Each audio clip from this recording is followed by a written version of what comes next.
ವಿಚಾರಗಳು ಕೂಡ ಚರ್ಚೆ ಆಗುತ್ತಲ್ಲ. ಆದ್ರೆ ಇವತ್ತು ಅವತ್ತೆಲ್ಲೋ ಒಂದು ಕಡೆಗೆ ಅವ್ರಿಗೆ ಜನರ ಜೊತೆ ಕೈ ಸಿಗದೆಲ್ಲ ಅವರಿಗೆ ಯಾಕೆ ಹಣ ಕೊಡ್ಬೇಕು ಅನ್ನೋದು ಇತ್ತು. ಆದ್ರೆ ಇವತ್ತು ನನಗೆ ಅನಿಸ್ತಾ ಇದೆ, ಇವತ್ತು ಹಣ ಕೊಟ್ಟಿದ್ದು ಕೂಡ ಯಾವುದೇ ರೀತಿಯಲ್ಲೂ ಕೂಡ ತಪ್ಪಾಗಿಲ್ಲ, ಅದು ಸದ್ವಿನಿಯೋಗ ಆಗಿದೆ, ಸಾರ್ವಜನಿಕ ಉಪಯೋಗ ಆಗಿದೆ ಅಂತಕ್ಕಂಥ ಮಾತನ್ನು ಕೂಡ ಹೇಳಿ ಇವತ್ತು 56 ವರ್ಷ. ನಾನು 56 ವರ್ಷ ಆದ್ರೆ ನನಗೀಗ 76 ವರ್ಷ. ನನಗೆ 20 ವರ್ಷಕ್ಕೆ ಅಂದ್ರೆ ನಾನು MLA ಆದಾಗ ನೀನಿನ್ನು 10 ವರ್ಷದ ಹುಡುಗ ಅಂತ ಕಾಣುತ್ತೆ. ಇನ್ನು ಗೋಣಿಪಲ್ಲಿ ಆಡ್ಕೊಂಡು ಓಡಾಡ್ತಾ ಇದ್ದೆ. ಇವತ್ತು ನಾನು ಶಾಸಕನಾಗೆ 46 ವರ್ಷ ಆಯಿತು. ಅದರ ಇವತ್ತು 56 ವರ್ಷ 10 ವರ್ಷದ ಡಿಫರೆನ್ಸ್ ಅಲ್ಲಿ ನೀನು ಗೋಲಿ ಆಡ್ಕೊಂಡಿದ್ದೆ. ಇವತ್ತು ನಮ್ಮ ಎದುರಿಗೆ ಶಾಸಕರಾಗಿದ್ದೆ. ಇವತ್ತು ಒಳ್ಳೆ ಕೆಲಸವನ್ನು ಮಾಡಿದ್ದೆ. ಒಳ್ಳೆ ಕೆಲಸವನ್ನು ಮಾಡಿದ್ರೆ ಯಾವ ಪಾರ್ಟಿಯವ್ರು ಮಾಡಿದ್ರು ಕೂಡ ಅದನ್ನು ಹೋಗಬೇಕಾಗ್ತದೆ. ನಾವೆಲ್ಲರೂ ಕೂಡ ಜನರಿಂದ ಆಯ್ಕೆಯಾಗಿ ಬರ್ತೀವಿ. ಯಾವ ಜನ ನನಗೆ ಓಟ್ ಕೊಟ್ಟರು ಅದೇ ಜನ ಕಾರಜೋಳವರೆಗೂ ಓಟ್ ಕೊಟ್ಟವ್ರೆ. ಅಂದ್ರೆ ಅದೇ ಜನ ಚುನಾವಣೆಗೌಡರು ಕೂಡ ಕೊಡ್ತಾರೆ. ಪ್ರಜಾತಂತ್ರ ವ್ಯವಸ್ಥೆಯಲ್ಲಿ ಚುನಾವಣೆಗಳು ಒಂದು ನಿಮಿತ್ತ. ಆ ಚುನಾವಣೆಗಳ ಆಯ್ಕೆ ಆಗಿದ್ಮೇಲೆ ನಮ್ಮೆಲ್ಲರ ಗುರಿ ಏನಾಗಿರ್ಬೇಕು ಅಂತಂದ್ರೆ ಜನಗಳನ್ನ ಕಡೆಗೆ ಇರಬೇಕಾಗ್ತದೆ, ನಮ್ಮ ಗುರಿ ಇರಬೇಕಾಗ್ತದೆ. ಜನಗಳ ಕಡೆ ಇದ್ದಾಗೆ ಏನೆಲ್ಲ ಅವರ ಋಣವನ್ನು ತೀರಿಸುವಂತ ಕೆಲಸವನ್ನ ಮಾಡಬೇಕಾಗ್ತದೆ ಅಂತಕ್ಕಂಥ ಮಾತನ್ನು ಹೇಳಿ ನಾನು ಹೆಚ್ಚಿಗೆ ಮಾತಾಡಕ್ ಹೋಗೋದಿಲ್ಲ. ಇವತ್ತು ಅವರಿಗೆ ಚಿದಾನಂದ ಗೌಡರಿಗೆ ಅಭಿನಂದಿಸಿ, ನಾನು ಕಾರಜೋಳ ಅವರು ತುಂಬಾ ಮಾತಾಡೋದಿದೆ.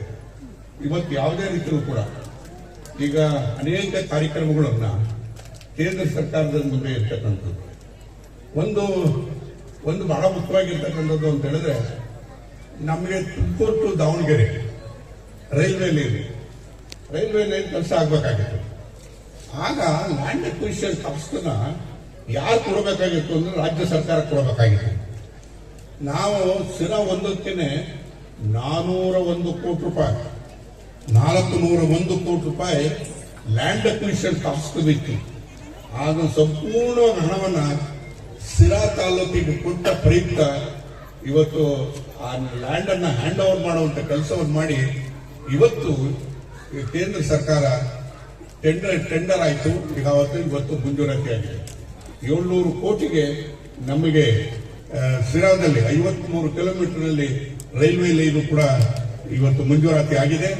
ಈಗ ಅದನ್ನ ಆದಷ್ಟು ಬೇಗ ಪ್ರಾರಂಭ ಮಾಡಬೇಕು ಅಂತಕ್ಕಂಥ ಮಾತನ್ನು ಕೂಡ ನಾನು ನಮ್ಮ ಸ್ನೇಹಿತರಾಗಿರ್ತಕ್ಕಂಥ ಸಚಿವರಾಗಿರ್ತಕ್ಕಂಥ ಸೋಮಣ್ಣವರಲ್ಲಿ ಮನವಿ ಮಾಡಿದ್ದೇನೆ. ಮತ್ತು ಕಾರಜೋಳ ಅವರು ಕೂಡ ಮಾಡಿ ಅದನ್ನು ಆದಷ್ಟು ಬೇಗ ಕೆಲಸ ಮಾಡುವಂತ ಪ್ರಾರಂಭ ಮಾಡುವಂತ ಕೆಲಸವನ್ನು ಮಾಡಿದ್ರೆ ದಾವಣಗೆರೆ ಲೈನ್ ಬೇಗ ಮುಗಿಯಕ್ಕೆ ಸಾಧ್ಯ ಆಗ್ತದೆ. ಕಾರಣ ಏನು ಅಂತ ಹೇಳಿದ್ರೆ, ನಾನು ಸಂಪೂರ್ಣ ಹಣವನ್ನ ಸಿರಾಕ್ಕೆ ಹಾಕಿದ್ದ ಪ್ರಯುಕ್ತ ಈಗ ಎಲ್ಲರೂ ಎಚ್ಚೆತ್ಕೊಂಡಿದ್ದಾರೆ. ಸಿರಾ ಒಂದ್ರಲ್ಲ ಆಯ್ತು, ನಮ್ಮಲ್ಲಾಗಿಲ್ಲ ಅಂತ ಈಗ ಎಲ್ಲರೂ ಕೂಡ ಅವ್ರ ಹಣವನ್ನು ಕೊಡ್ತಕ್ಕಂಥದ್ದು, ಅದಕ್ಕೆ ಅಕ್ವಿಸಿಷನ್ ಮಾಡ್ತಕ್ಕಂಥದಕ್ಕೆ ಹೆಚ್ಚು ಮುತುವರ್ಜಿಯನ್ನು ವಹಿಸ್ತಾ ಇದ್ದಾರೆ. ಅದೇ ರೀತಿಯಾಗಿ ಇನ್ನೊಂದು ಬಹಳ ಮುಖ್ಯವಾಗಿ ಸಿರಾ ಮತ್ತು ನಮ್ಮ ಗೋರಿಬೆತ್ತೂರ ಹತ್ರ ಒಂದು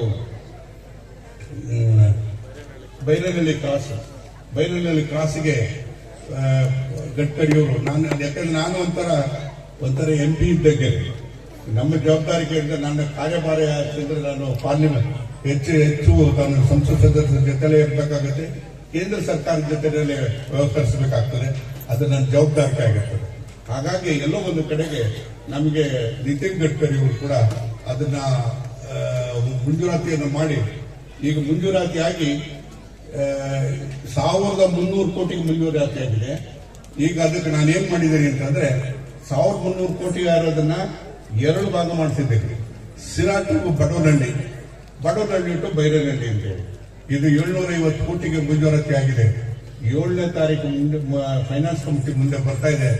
ಅದಕ್ಕೆ ನಾನು ಕೂಡ ಬರ್ತೀನಿ, ಕಾರಜೋಳ ಅವರು ಬಂದು ನಾವಿಬ್ಬರು ಕೂಡ ಯೋಚನೆ ಮಾಡಿ ಅದರ ಮಂಜೂರಾತಿಯನ್ನ ಫೈನಾನ್ಸ್ ಕಮಿಟಿಯಲ್ಲಿ ಮಾಡ್ತಕ್ಕಂಥ ಕೆಲಸವನ್ನ ನಾವು ಮಾಡಿದ್ರೆ ಇವತ್ತು ಆದಷ್ಟು ಬೇಗ ರಸ್ತೆನೂ ಕೂಡ ಆಗುತ್ತೆ, ರೈಲು ಕೂಡ ಆಗ್ತದೆ. ಈ ಮೂಲಭೂತ ಸೌಕರ್ಯಗಳನ್ನ ಒದಗಿಸ್ಕೊಡೋದ್ರಲ್ಲಿ ನಾವಿಬ್ಬರ ಜೊತೆಯಾಗಿ ಕೆಲಸವನ್ನು ಮಾಡ್ತೇವೆ ಅಂತಕ್ಕಂಥ ಮಾತು ಕೂಡ ಈ ಸಂದರ್ಭದಲ್ಲಿ ನನ್ನ ಈ ಕಾರ್ಯಕ್ರಮಕ್ಕೆ ಶುಭವನ್ನು ಕೋರಿ ನಾನು ಮಾತು ಮುಗಿಸ್ತೇನೆ. ನಮಸ್ಕಾರ.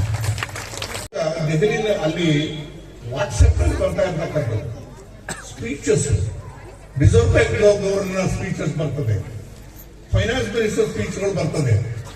ಆ ಸ್ಪೀಚ್ಗಳು ಅವರ ಸ್ಪೀಚ್ಗಳಲ್ಲ, ಅದು ತಂತ್ರಜ್ಞಾನದ ಫಲದಿಂದಾಗಿ ಕೃತಕ ಬುದ್ಧಿಮತ್ತೆ ಅಂತ ಏನ್ ಹೇಳ್ತಾರೆ, ಅದರಿಂದಾಗಿ ಆ ಸ್ಪೀಚಸ್ ಎಲ್ಲ ಬರ್ತಾ ಇರ್ತಕ್ಕಂಥದ್ದು. ಇದನ್ನ ನೋಡಿದ್ರೆ ಜನಗಳಿಗೆ ಕನ್ಫ್ಯೂಷನ್ ಆಗ್ತದೆ, ಯಾವುದು ಸತ್ಯ ಯಾವುದು ಮಿಥ್ಯ ಅಂತಕ್ಕಂಥದ್ದು ಅರ್ಥ ಆಗದೆ ಇರ್ತಕ್ಕಂಥ ಮಟ್ಟಕ್ಕಿದೆ.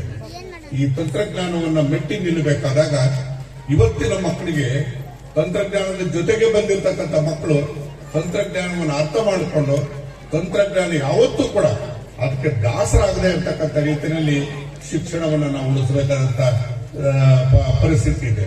ಹಾಗಾಗಿ ನಾವೆಲ್ಲರೂ ಕೂಡ ಕೂತು ಯೋಚನೆ ಮಾಡಬೇಕಾಗಿದೆ, ಈ ಶಿಕ್ಷಣದಲ್ಲಿ ಯಾವ ರೀತಿಯಾಗಿ ಇದನ್ನ ಕೃತಕವಾಗಿರ್ತಕ್ಕಂಥ ಬುದ್ಧಿಮತ್ತೆಯನ್ನ ಯಾವ ರೀತಿಯಾಗಿ ಕಂಟ್ರೋಲ್ ಆಗಿರ್ಬೋದು, ಯಾವ ರೀತಿಯಾಗಿ ಶಿಕ್ಷಣ ಕೊಡ್ಬೋದು ಅಂತಕ್ಕಂಥದ್ರ ಬಗ್ಗೆ ಚಿಂತನೆ ಮಾಡೋದ್ರ ಜೊತೆಗೆ ನಾನು ಒಂದು ಮಾತು ಹೇಳ್ತೀನಿ.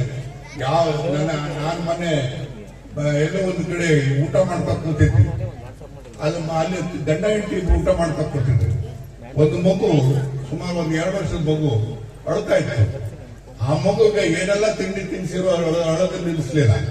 ಆ ಮಗುಗೆ ಮೊಬೈಲ್ ಕೊಟ್ಟ ತಕ್ಷಣ ಮೊಬೈಲ್ ಮಾತಾಡೋದೇ ಅಳೋದ್ ನಿಲ್ಲಿಸ್ಬಿಡ್ತಾರೆ ಮಗು. ಎಷ್ಟು ನಾವು ಅಡಿಕ್ಟ್ ಆಗಿದ್ದೀವಿ, ಆ ಮೊಬೈಲ್ಗೆ ನಾವು ಎಷ್ಟು ಅಡಿಕ್ಟ್ ಆಗಿದ್ದೀವಿ, ಯಾವ ರೀತಿಯಾಗಿ ಭಾಗವಾಗಿದ್ದೀವಿ ಅಂತಕ್ಕಂಥದ್ದನ್ನು ನೀವು ಅರ್ಥ ಮಾಡ್ಕೋಬೇಕು. ನಾವು ಯಾವುದೇ ರೀತಿಯೂ ಕೂಡ ನೀವು ನಿಮ್ಮ ಇವತ್ತು ಶಿಕ್ಷಣಕ್ಕೆ ಒತ್ತು ಕೊಡಬೇಕಾದಾಗ ನಿಮ್ಮ ಮಕ್ಕಳ ಕೈಗೆ ಮೊಬೈಲ್ ನ ಕೊಡ್ತಕ್ಕಂಥ ಕೆಲಸ ಮಾಡಬಾರ್ದು. ನಾನು ಜಪಾನ್ ಇಡೀ ಪ್ರಪಂಚದಲ್ಲಿ ಮುಂದುವರೆದಿರ್ತಕ್ಕಂಥ ದೇಶ. ಆ ದೇಶದಲ್ಲಿ ಯಾವ ಮಕ್ಕಳ ಕೈಲಿ ಕೂಡ ಮೊಬೈಲ್ ಫೋನ್ಗಳಿಲ್ಲ, ಮೊಬೈಲ್ ಫೋನ್ ಕೊಡೋದಿಲ್ಲ. ಮೊಬೈಲ್ ಫೋನ್ ಕೊಡೋದ್ರಿಂದ ಅವ್ರು ಏನೆಲ್ಲ ಅನರ್ಥ ಆಗ್ತದೆ ಅಂತಕ್ಕಂಥದ್ದನ್ನ ಅರ್ಥ ಮಾಡ್ಕೊಂಡಿರ್ತಕ್ಕಂಥವ್ರು. ಅವ್ರ ಮುಂದೆ ನಾವು ಯೋಚನೆ ಮಾಡಬೇಕು. ಮೊಬೈಲ್ನ ಪೋಷಕರಾಗಿರ್ತಕ್ಕಂಥವ್ರು ಯಾವುದೋ ರೀತಿಯಲ್ಲಿ ಮಕ್ಕಳನ್ನ ದೂರ ಇಡಬೇಕು, ಅಳೋದಲ್ಲಿ ನಿಲ್ಲಿಸಬೇಕು ಅನ್ನೋ ಕಾರಣಕ್ಕೋಸ್ಕರ ಮೊಬೈಲ್ ಅವ್ರಿಗೆ ಕೈ ಕೊಡೋದಾದ್ರೆ ಅದು ಅನಾಹುತ ಏನಾಗ್ತದೆ ಅಂತಕ್ಕಂಥದ್ದನ್ನು ಯೋಚನೆ ಮಾಡಬೇಕು. ಮತ್ತು ಎಲ್ಲ ಒಂದು ಕಡೆಗೆ ತಂತ್ರಜ್ಞಾನಕ್ಕೆ ನಮ್ಮ ಮಕ್ಕಳ ದಾಸರಾಗದೆ ಇರತಕ್ಕಂಥ ರೀತಿಯಲ್ಲಿ ಶಿಕ್ಷಣ ವ್ಯವಸ್ಥೆಯನ್ನ ಗಟ್ಟಿಗೊಳಿಸ್ತಕ್ಕಂಥ ಕೆಲಸವನ್ನ ನಾವು ಮಾಡಬೇಕಾಗ್ತದೆ ಅಂತಕ್ಕಂಥ ಮಾತನ್ನು ಹೇಳೋದ್ರ ಜೊತೆಗೆ ಚಿದಾನಂದ ಗೌಡರು ಇವತ್ತು ಕಟ್ಟಿರ್ತಕ್ಕಂಥ ಕಟ್ಟಡ ಈಗಾಗಲೇ 3 ಕಟ್ಟಡಗಳನ್ನ, ಒಂದು ಸಿರಾದಲ್ಲಿ ಕಟ್ಟಿದ್ದಾರೆ, PU ಕಾಲೇಜ್ ಬರ್ಗೂರ್ನಲ್ಲಿ ಕಟ್ಟಿದ್ದಾರೆ, ಇಲ್ಲಿ ಕಟ್ಟಿದ್ದಾರೆ. ಬಹುಶಃ ನಮ್ಗೊಂದ್ಸರಿ ಅನಿಸ್ತದೆ, ನಾವು ಈಗ ಚಿದಾನಂದ ಗೌಡರಿಗೆ ಎಷ್ಟು ಹಣ ಬರುತ್ತೋ ಶಾಸಕರ ನಿಧಿ ನಮಗೂ ಅಷ್ಟೇ ಬರುತ್ತೆ. ನಮ್ದು ಕಣ್ಣಿಗೆ ಕಾಣೋದಿಲ್ಲ, ಇವ್ರದ್ದು ಕಣ್ಣಿಗೆ ಕಾಣ್ತದೆ. ಎಲ್ಲೇ ಆದ್ರೂ ಕೂಡ ಕಣ್ಣಿಗೆ ಕಾಣುವಂತ ಕೆಲಸ ಆಗಿದೆ. ಅದ್ಯಾದ್ರೆ ಶಾಸಕರ ಜವಾಬ್ದಾರಿಗಳು ಬೇಡಿಕೆಗಳು ಬೇರೆ ಇರ್ತದೆ, ಪರಿಷತ್ತಿನವ್ರದ್ದು ಬೇಡಿಕೆಗಳು ಬೇರೆ ಇರ್ತದೆ. ಅದು ಏನೇ ಆದ್ರೂ ಕೂಡ ಅತ್ಯುತ್ತಮವಾಗಿರ್ತಕ್ಕಂಥ ಕೆಲಸವನ್ನು ಮಾಡಿದ್ದಾರೆ. ಬಹುಶಃ ಯಾವ ಶಾಸಕರು ಕೂಡ ಈ ರೀತಿಯಾಗಿ 2 ಆಗಲಿ 3 ಆಗಲಿ ಶಾಸಕರ ನಿಧಿಯನ್ನು ಅತ್ಯಂತ ಪ್ರಾಮಾಣಿಕವಾಗಿ ಸಾರ್ವಜನಿಕ ಕ್ಷೇತ್ರದಲ್ಲಿ ಸಾರ್ವಜನಿಕವಾಗಿ ಶಾಲಾ ಕಟ್ಟಡಗಳನ್ನು ಕಟ್ಟುವಂತ ಕೆಲಸವನ್ನ ಯಾರು ಕೂಡ ಮಾಡಿರಲಿಲ್ಲ. ಆ ಕೆಲಸವನ್ನು ಇವತ್ತು ಸಿದ್ದರಾಮಯ್ಯ ಮಾಡಿ ತೋರಿಸಿದ್ದಾರೆ. ಮತ್ತು ಇದೇ ರೀತಿಯಾಗಿ ಎಲ್ಲ ಪರಿಷತ್ತಿನ ಸದಸ್ಯರು ಕೂಡ ಆ ರೀತಿಯಾಗಿ ಈ ಕೆಲಸಗಳನ್ನ ಈ ರೀತಿಯಾಗಿ ಮಾಡುವಂತ ಕೆಲಸವನ್ನು ಮಾಡದೆ ಒಂದು ಬದಲಾವಣೆಯನ್ನು ತರೋದಕ್ಕೆ ಸಾಧ್ಯ ಆಗ್ತದೆ ಅಂತ. ಚಿದಾನಂದ ಗೌಡರು ಮಾಡ್ಬೋದು, ಕಾರಜೋಳು ನಾನು ಇಬ್ರು ಮಾಡೋಕ್ಕಾಗೋದಿಲ್ಲ. ನಮ್ಮ ಬೇಡಿಕೆಗಳು ಡಿಮಾಂಡ್ಸ್ಗಳ ಬೇರೆ ಇರ್ತದೆ. ಹಾಗಾಗಿ ಇವತ್ತು ಇದು ಒಂದು ಮಾದರಿಯಾಗಲಿ ಎಲ್ಲ ಪರಿಷತ್ತಿನ ಸದಸ್ಯರಿಗೆ ಅಂತಕ್ಕಂಥ ಮಾತನ್ನ ಈ ಸಂದರ್ಭದಲ್ಲಿ ಹೇಳಿ, ಪರಿಷತ್ತಿಗೆ ನಾವು ವಿಧಾನಸಭೆಯಲ್ಲಿ ಚರ್ಚೆ ಬರುವಂತ ಸಂದರ್ಭದಲ್ಲಿ ನಮ್ಗೆ ಅನೇಕ ಸಾರಿ